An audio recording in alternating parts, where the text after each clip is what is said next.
Hello and welcome to the Dice Tower. I'm Wendy Yi. I'm Chris Yi. And today we're going to be discussing Small Railroad Empires. This is an Arcona Games game, and it's about like little 30-minute quick train game. Yeah, it comes in, as you can see, a small box here. So Wendy is going to show you how it plays, and then we'll give you our thoughts.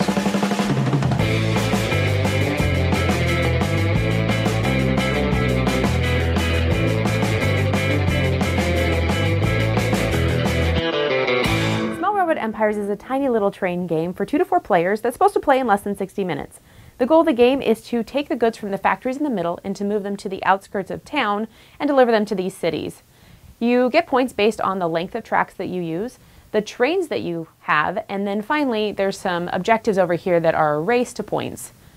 On a turn, you have to play 2 tracks down anywhere on the board adjacent to where you've already played, or you can pay some additional costs to go somewhere else. And then you have the option of delivering a good, completing achievements, or buying a train card. Building routes is the first step of every round, and it is the only mandatory step. You're going to build tracks, and you're going to pay the land price. So over here, my first one is a river. I'm going to pay $2, and ooh, I'm now out of money. If I ever completely run out of money, I can luckily get a loan, but it is a -1 permanent victory point. But that can juke me up so that I can buy more stuff, move around, and do more things. But luckily, my last space, I do not need to take out a loan because it is free. Cities and factories are free to build in. Once you've completed a route from a factory to a city, you can deliver a good that is matching what they require, and then you can put your little train marker out. Pretty awesome. You score up points and money based on the length of the route. I'm the first one to deliver here, so I get an automatic $2, and then my route is 7 lengths long. So if I look over here at this chart, I get $2 and 1 victory point. Since I made a delivery, I'm going to go ahead and play a train card. These train cards say that if you complete this thing on the bottom, you get an extra point. So I delivered a blue cylinder. I'm going to play this, and I will get 1 additional point. After I complete a delivery and play my train card, I can then come over here and claim one of these objectives here. If I'm the first to do it, I get 2 points, otherwise I get 1. And these are various things throughout the game. So this says that if my route goes through 3 river spaces, which it did not, I would be able to claim this for these points. Once I've scored all the points for making my delivery, I can then come down here and purchase a train card for the cost in the market. Also, if I ever cover up one of these gear symbols, I refill all the factories on the board. The game can end in 1 of 3 ways. If someone runs out of track pieces completely, if the train deck is empty, or if all the cities have 2 of these train meeples in them, then the game is over, you score up points, and see who wins. I had high hopes for this game. Did you have high hopes for it? I was curious, because I haven't played any of this Small Empires line. This is the 3rd game in their line. They have Small Samurai Empires, and they have another one that I'm not familiar with. I like train games. It's not my favorite genre, but I enjoy plenty of them. So I was curious to see what this one would be like. Yeah, I mean, I think I had high hopes. I was like, oh, cool, a pick up and deliver game that's less than 30 minutes. Like, that sounds really awesome. Yeah, it's okay. I think that its biggest strengths are it's small and it's quick, so it succeeds at that front. Though there are other small and quick train games. I think it's fairly cute. Like the little wooden pieces that you deliver are very cute, but they are very little, which means that they're little, you know, the positives and the negatives that come with that. The train tracks are tracks instead of cardboard pieces, like they're little wooden pieces, I guess? Sure, yeah. The game does have a good look on the table. I think that I'm not enamored with the pick up and deliver, though.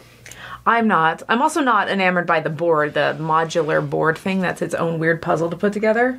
That's a part of the rule book I think was not well laid out. It said connect these boards in a certain way so that stars connect the most, and you're like, but there's dots or stars everywhere. Yeah, or dots or whatever it is. I was like, I didn't fully understand that, and then some of the variations in the rule book we still had questions when we were done kind of reading through those. So I think the rule book is fine for the most part, but it needs to answer a few more questions. For sure. Sure, it's the type of thing you'll have to probably look up answers on Board Game Geek. Yeah, but let's talk about this route, the pick up and deliver. This is the heart blood of the game. This is what it's about. Heart blood.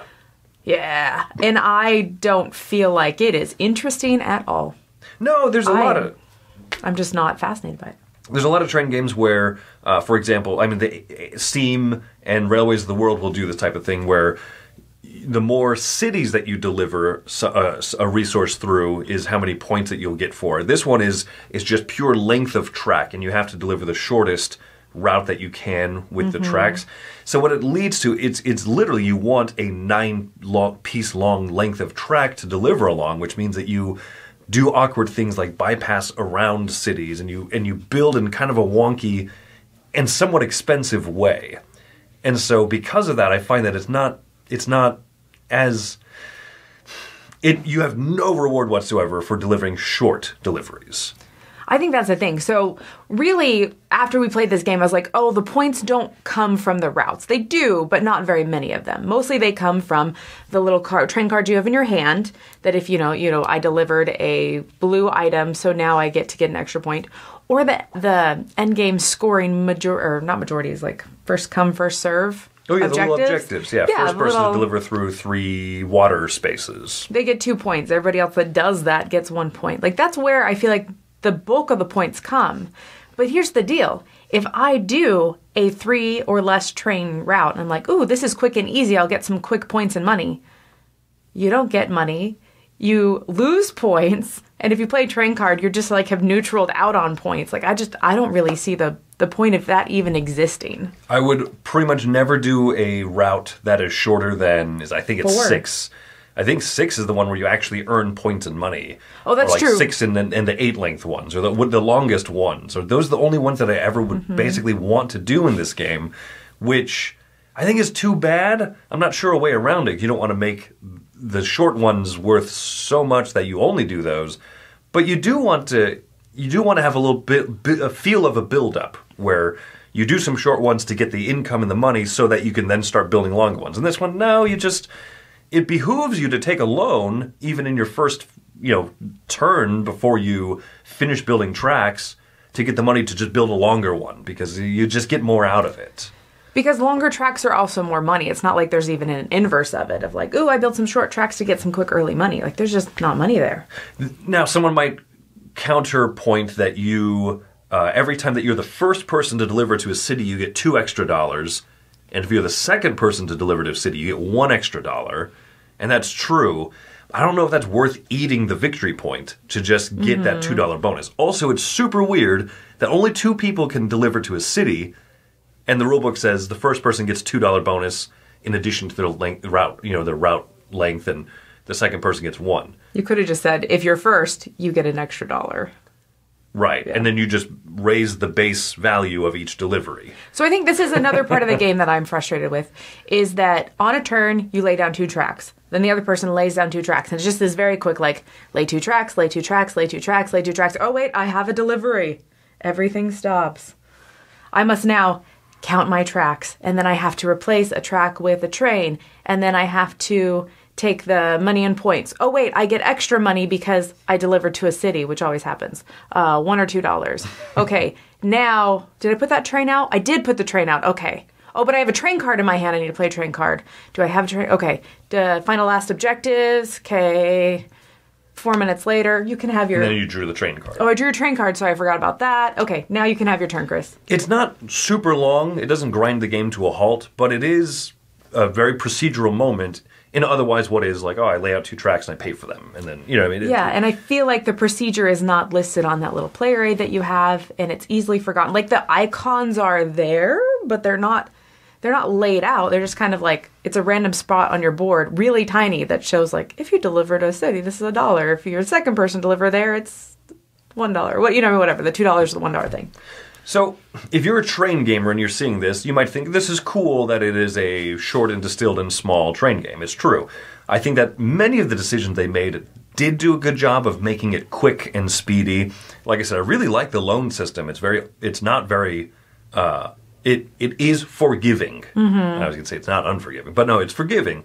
You get $3, which is, a third of the total money you can ever hold at once, and you just lose 1 point at the end of the game. That's not too bad, right? That point I'm willing to eat in order to make a really long route delivery and stuff. So I like that. I think the game moves at a good pace. I just wish it were better So overall, my score for this one is going to be a 6. I think it's competent. It's good at the things that it does set out to do, but it's not a great game, and I don't have a lot of incentive to come back to it because other games occupy this space, I think, better off. I think I'm going to be a lot harsher than you. I'm going to give this a 5. Okay. Because I feel like there is barely an interesting game there. Like, we have some mechanisms that I enjoy. There's objectives, secretive and not secretive. But the actual route delivery game, like, there's nothing interesting to me about it. I don't feel this crunch of time, this crunch of space, this crunch of anything. I don't feel any positive interaction going on. I feel like the board is small, but I have to build really long tracks, and I don't know, it's not interesting to me at all. That's a really great point, and that would actually affect my score probably, factoring in the fact that there's no positive interaction. There's no, I built this route, and so you can utilize my route and give me a small benefit, but then you get to utilize a longer thing, right? I like that type of interaction in games, and there is none in this one. So take that for what you will. It's all right at best, right? But I think that you're better served looking at other places for a small railroad game. I think so. So I'm Wendy Yi. I'm Chris Yi. Thanks for coming out to the Dice Tower. Have yourselves a fantastic day.